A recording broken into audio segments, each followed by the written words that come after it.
Well, thank you very much, everybody, and it feels very good, actually, to be back on a construction site. You know, if you remember, not so long ago, we rebuilt the old post office into the Trump Hotel, and we sold it to Waldorf Astoria, and it was a great success, and we had great luck with the building. We did a good job. We built it quickly and relatively inexpensively for about $200 million, and that was a big hotel, big project.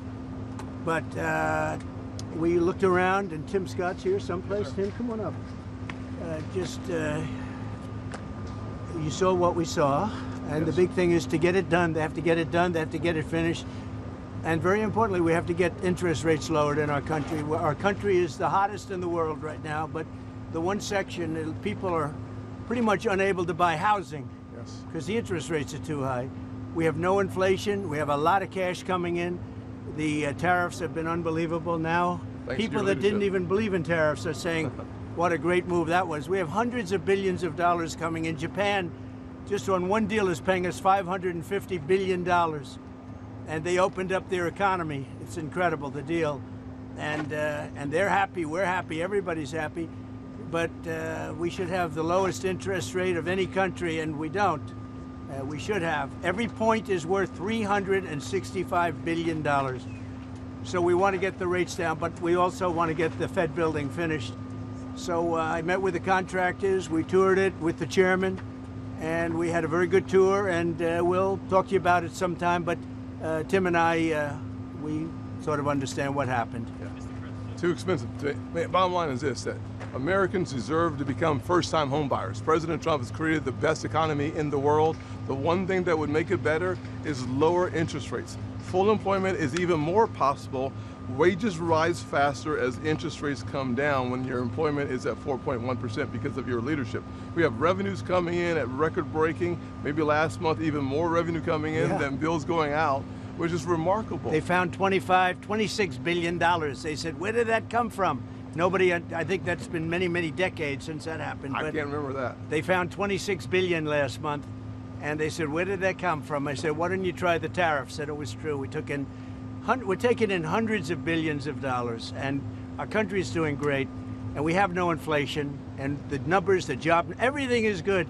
The one thing we have to do is get housing prices down and the interest rates down so people can buy the house, because they're all making money, but they can't get the interest rate down. We have to.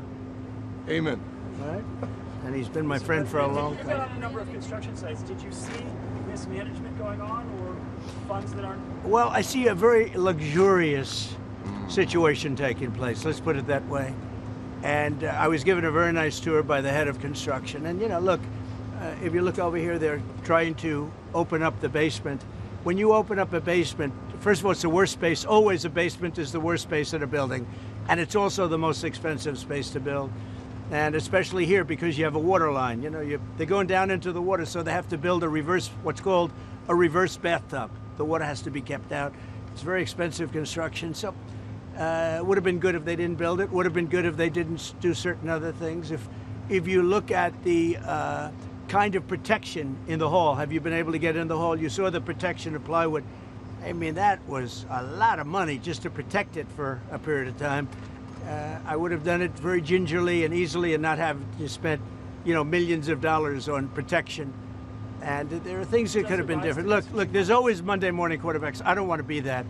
I want to help them get it finished. It's been going on for years, and I want to help them get it finished. And what we really want to do, and I think I can speak for Tim, and I think I can speak for the entire Senate, we can speak for everybody, frankly, is we want to see interest rates come down.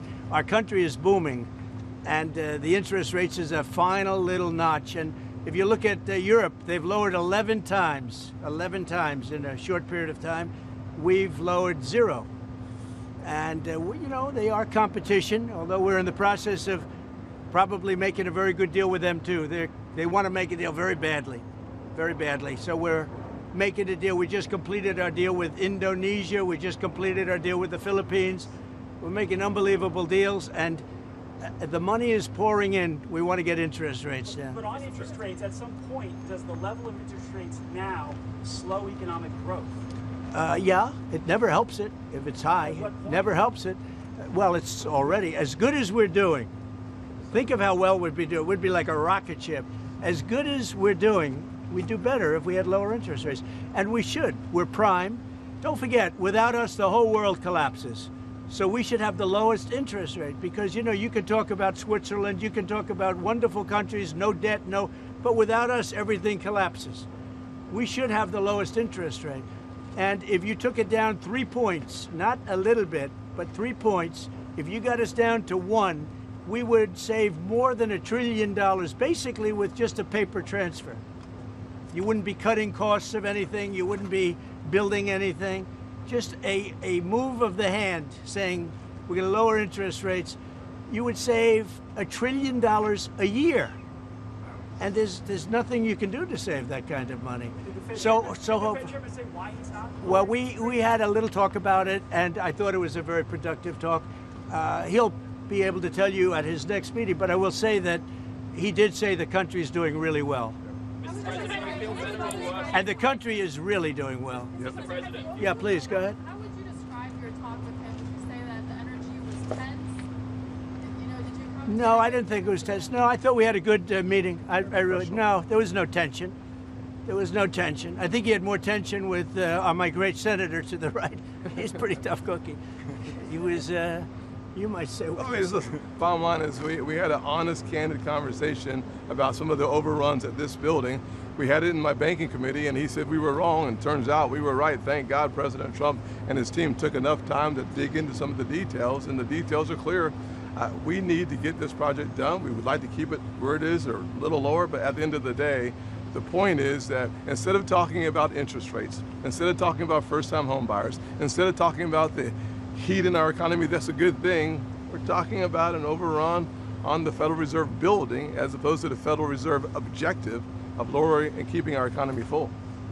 As an example, they built parking spots under a building next door. Really expensive. That's very expensive. When you're starting to build parking lots, underground parking lots, that's a very expensive thing. A lot of people I know, they park their car and they walk a block or 2 blocks or something.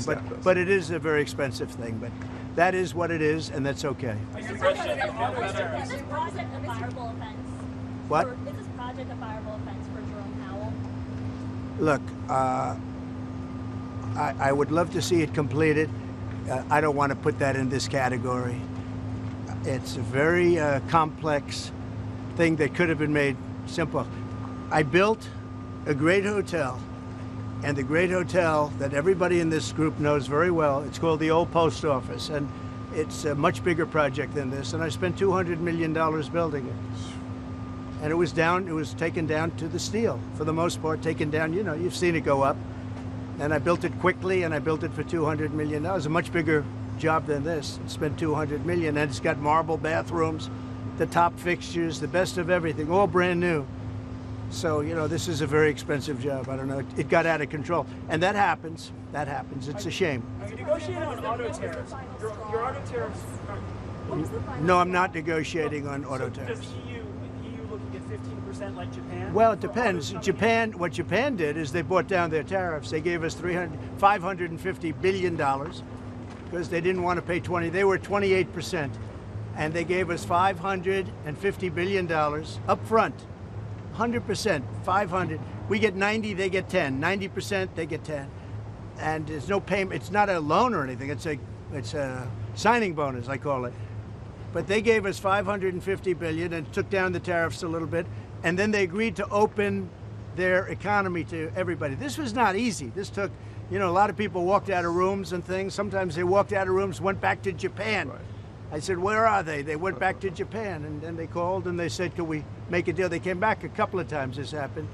This was, as you know, it was over a period of months, and ultimately they agreed to open their economy. Now, the opening of the economy is worth more than $550 billion, the payment that they made.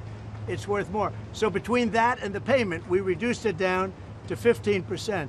But they were at about 28%, and then they bought it down, basically. But could other countries buy it down? Yeah, I would let other countries buy it down, sure. Mr. President, do you feel better or worse about your relationship with the Fed chairman after this meeting? I feel good about it. I mean, look, I have one dispute, and the dispute is there could be some things with money and, where it comes from, how it's come from, how it's printed, where it's printed, all of the standard things with the Fed.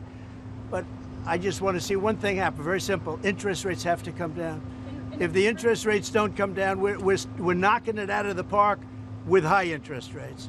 If interest rates come down, then that final little element kicks in. That's housing.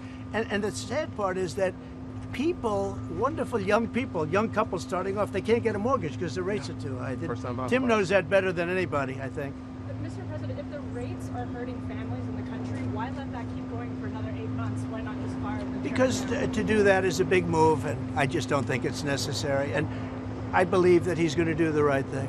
Do you have a name in mind? I believe that the chairman is going to do the right thing. I mean, it may be a little too late, as the expression goes, but I believe he's going to do the right thing. The fact is, it's so big what's taking place in America, where the King of Saudi Arabia says you have the hottest country anywhere in the world, and I thought you were dead 1 year ago. I thought we were dead. I just left NATO, as you know. They're agreeing to pay 5%. We're not paying anything. We send them the equipment. They pay for 100% of everything now for the war, Ukraine. But I just left NATO, and every one of those leaders said, every country, they said, and very smart countries, very successful countries, frankly, and every one of them said you have the hottest country in the world. We did that over a period of a year, less than a year. I mean, if you think, they say a year ago we were dead, and today, so I'm here 6 months, and we did it over, and we had the help of men like this and people like standing right behind me. They're Leadership great. matters. They're great professionals. They really are. They're great professionals, and in a short period of time, we made it the hottest country in the world. With all of that being said, we'd like to see, we can always do better, and we can do better if interest rates come down. Good job you do.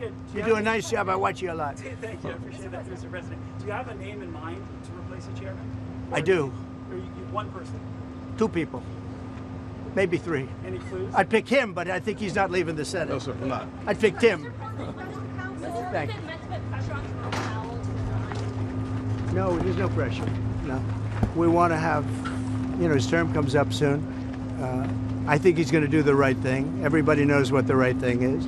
Even people that believed in, the higher rates, they're all on board. They all want to see the interest rates come down. It's very important. Mr. President, if he doesn't do the right thing and cut interest rates, as you said, will you then consider... I don't think we're going to do that. I don't think so. Investigate the newly declassified documents by Amber. Yeah, that's a terrible thing. I have great respect for Tulsi and the documents they found on President Obama, frankly. It was an Obama thing, but it was the people that worked under him also, working with him. And no, it's a very, very serious thing. Thank you very much, everybody. Thank you, Mr. President. Thank you, everybody. Mr. President, on Doha, what was the final straw for U.S. negotiators to pull out? Thank you very much, everybody. Right this way. Straight to cars. You're welcome. Straight to cars. Just please watch your step. No, you're a good thing.